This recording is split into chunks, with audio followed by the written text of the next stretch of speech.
I threw that in for you. Yeah, you're welcome. Customers want satisfaction, but guess what? You guys were using the word earlier. It's like you looked at the presentation ahead of time. But they talk about getting more than they fill in the blank. Expect. Yeah. Yeah. More than they expected. So there's an IT guy. Yes. I have found that social media has helped me with that, getting more than they expected, because like I can text them a picture of an invitation, or I can text them, or I've solved many life issues before 7 a.m., you know, just by doing it on the phone and just by being able to show them a proof of what they were doing or whatever. So social media has been really effective, and I think that they don't expect getting an answer from a store at after hours or at 9 o'clock at night or whatever, Right. and they're getting it, and so that's really helped, and Yeah. that's part of social media, I feel. The pictures and the... Here's an example. There's a contractor, he's a handyman, like he just kind of like does everything. I get something more sophisticated than a hammer in my hand, and my family runs for the yellow pages. Stop, put it down. But this is the handyman that I have come over to the house, and we've chatted over the last week. He said, when can you come over, when can you come over? And he's been very busy. I got him on the phone. He says, how about if I come over on Sunday? I said, you know, Rob, don't do that. You know, you got your own family stuff. He says, no. He says, I got to take care of you. Got to take care of you. He came over on Sunday, 11 o'clock. Right? It's like, oh, why wouldn't I not buy from him? Right? Can that work against you?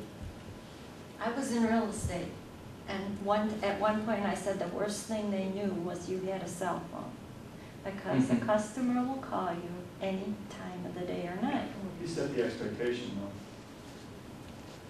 That- It's like with So social we're gonna media, call like you, with like, social yeah, media, I'll like 8 let o'clock people in the morning know. on a Oh, Saturday, absolutely. go show me this house. Sure. I'll It's let like people car know. wash. Absolutely. So then it becomes, you know, where does somebody have a life like anybody? I mean, I'm looking at the other point where Right. you keep giving a customer more than they're expecting until that level could rise. Right. Well, my guess is, and this gets much more detail, there's a lot of detail underneath that, but I was coaching a real estate agent, and she had the same problem. And I said, do you give that to all of your clients? She says, yeah, I just feel compelled that I have to do it.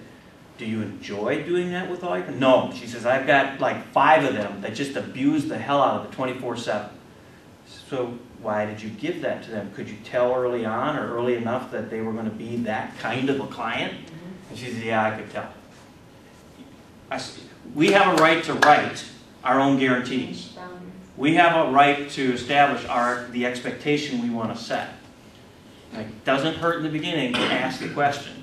So I'm not pointing the fingers at anyone. It's just that establishing expectations is just absolutely critical.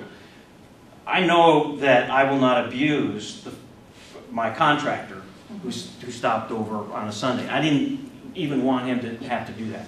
But thankfully he did that. He, you know, went beyond what I asked. But I think he knows that because I've been using him for a while. But it's tough because you got to be able to qualify that prospect and know, kind of eye him up a little bit and determine, I wonder what level of expectation I should set for that particular prospect. So it's tough. It's interesting, but it is. We get to write it. So. Great story. How can you do it for some and not for others? You know, you feel like that. You know. Look at the equity, and it's got to be like we were saying. I it's know, gotta be but you equitable. can't What are just you say, getting out of okay, I'm it? going to give you my cell phone, but I'm not going to give you yours Here's the- because you're going to be a pain Well, in is the the butt. 24/7 customer writing that much business, or are they just kind of playing you along and they never buy anything? It's like, you know, after a while, it's like if they're not going to purchase, forget it. I mean, because that's enough. Because if I'm going beyond an expected just basic service level for somebody who's not even paying, it's not worth my time. But so right, you would qualify that early on. There's a return on investment that generally correlates with, you know, whether that's a customer you really like doing business with or not, right? If you're willing to give them that service. I mean, C&D clients, to give them 24/7, I don't think you're going to get the same return on investment if you gave 24/7 to an A or B client. Because A and B client will really appreciate it. The C and D client, they're not going to appreciate, they're going to feel maybe a win, that they got you. So think of it in terms of a return on investment. B clients are going to be mad because you're spending all that time with the C and D clients and you're Giving wiped them the out. same stuff. Yeah. It's, Might have been happy. You know, that I've been the extra mile. There's no overtime. Yeah, one thing with Pam's which I sort of agree with, let's just say use a store for example, not, it could be anywhere. Let's say you're going to be open until 9 o'clock. People will come in 8:35 because you open the line, you're using more of your time, you're getting run down, you're not as efficient doing somewhere else. But if you say you close at 7, the customer now will just realign his schedule. He'll be there before 7. Now what Pam says, you have more time to maybe do other stuff, and instead of letting the customer just do whatever he wants, he'll have to plan more. So there's a trade-off between wasting your time and your efficiency and getting run out versus giving them all the available time to come in. Is that sort of, is that? You always have customers that no matter what time you set, no matter what your expectations They're gonna be set, in there's late. always one customer or two, whatever, they're gonna push that limit. When we were in the banking business, I don't care what time you told you people you were open to. If you said it was 5 o'clock, guy walked in at 5 o'clock. If it said it was 7 o'clock, they walk in at 7 o'clock. And there was one client that knew that we closed at 9 and he waited till 5 to 9 to come in just to irritate everybody. And so, yeah, and you're always going to have somebody that pushes the envelope. Just have to decide if And it's they're worthwhile always your or C not. and D clients, there's no Yeah. question about it. I Yeah. would typically categorize them literally as the D. Really? We have a guy. We have a guy that will, Especially he is not even working. He is available all day long, and he will wait until 10 minutes before we close to come in and fill up all of his free gallons of water. Free And I've known Really? I've known him long enough, and I can really get at him and let him know. And the last time that he tried to pull that, he walks in at 10 o'clock, he takes forever, he abuses the whole privilege. It was intended to be maybe a gallon or two, and he comes in, borrows my dolly, takes 8 of them out of there, you know, the whole thing. Does he ever buy And I know he's anything unemployed, else? and I know he needs good, healthy water, and ours is purified and all this other stuff, but at the same time, you know, one time I got down to it and I said, Pete, I said, really, truly, I know I'm doing you a huge favor by what I'm offering you here. You need to offer me the same favor back by showing up a half an hour before we close to do this. And he was really good about it for about 3 months or so, and then just recently he showed up and did the same darn thing again. And I had a place that I had to go. I had to leave, be out that door at 6 o'clock. Normally, I'd be all right with 15, 20 minutes. But it's funny, because he's definitely, and you know, a couple times a year he'll spend money in the store, and then that's about it. And he's just, he's a needy guy, you know, he's an energy vampire. I mean, it's just yeah. going after that amount of energy you'd much rather give to your A and B clients, you know. But I'm a kind-hearted individual, and I try and help them as much as I can. But meanwhile, you're, come on, go. Well, it is interesting. We've said it before. If you wanted to test a price increase, you know, test it on your C's and D's. Yep. And you'll really begin to determine how much value you represent to them. Exactly. And so if a C and D client is offended by, you know, a closing time of 7 versus 9, do you really care?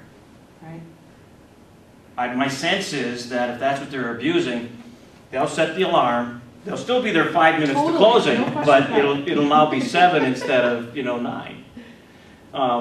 But look, test and measure. Yeah. That's what we always say, is test and measure. And you might as well test and measure around something that you want, right? And get that established, than something you don't want. Okay, here we go. Where am I? Great discussion. It's all good. Yeah, customers leave. Why do you think customers defect? Biggest reason. Biggest Not reason. met their needs. Pardon? What's that? Not met their needs. Not met their needs? Wants. Wants? Price. Price? Poor customer service. Poor customer service? Here we go. Oh, well. 1% because they die. Come on, we had to get that in there. That's only 1%. It's only one. Only 1%. It's only one. Depends on the business you're in. I was going to say. Yeah. Yeah. Want to guess You're which an big? undertaker. There you go. Doesn't work for Right. one pig. 3% is just simply relocate, right? They move out of town. 5%, they know a friend, right? And they feel obligated. You know, I really have to move my business to this financial planner because it's my buddy. Or I got to move my law. So buy from a friend. Now 9% will, they're going to go to a competitor, right? Not necessarily price. Not necessarily price, but they'll just go to a competitor. Or they'll split their wallet, right? I really can't spend it all with you. I have to spend part of it here and part of it there.